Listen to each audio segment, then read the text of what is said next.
তীরে উদ্বেগ উৎকণ্ঠায় স্বজনরা। এই বুঝি দেখা মিলল আদরের সন্তানের। তুরাগ নদীতে নিখোঁজের একদিন পর শুক্রবার সকালে গাজীপুরের কালিয়াকৈরে চাপাইর ব্রিজের কাছে 4 বছর বয়সী অঙ্কিতা মণি দাসের লাশ ভেসে ওঠে। খবর পেয়ে ফায়ার সার্ভিসের ডুবুরি দল মরদেহটি উদ্ধার করে। এ সময় কান্নায় ভেঙে পড়েন স্বজনরা। এখনও নিখোঁজ রয়েছে আরেক শিশু 9 বছর বয়সী তন্ময়। বৃহস্পতিবার বিকেলে তুরাগ নদে প্রতিমা বিসর্জনের সময় নৌকা ডুবে যায়। এই সময় বেশিরভাগ মানুষ সাঁতরে তীরে উঠলেও নিখোঁজ হয় শিশু অঙ্কিতা ও তন্ময়।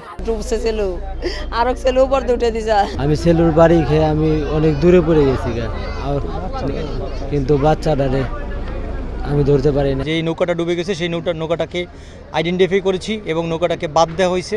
নৌকাটাকে উপরে তোলার জন্য চেষ্টা চলতেছে।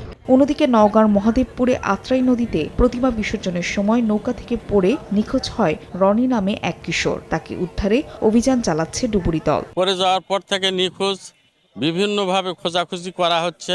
বেঁচে থাকার তো সম্ভাবনা নাই, তবে লাশ যদি ভেসে ওঠে সেটাও 24 ঘন্টা সময় লাগে। নিখোঁজ রনির গ্রামের বাড়ি মান্দা উপজেলার বানডুবিতে। ফাহরিয়া ফারজানা, সময় সংবাদ।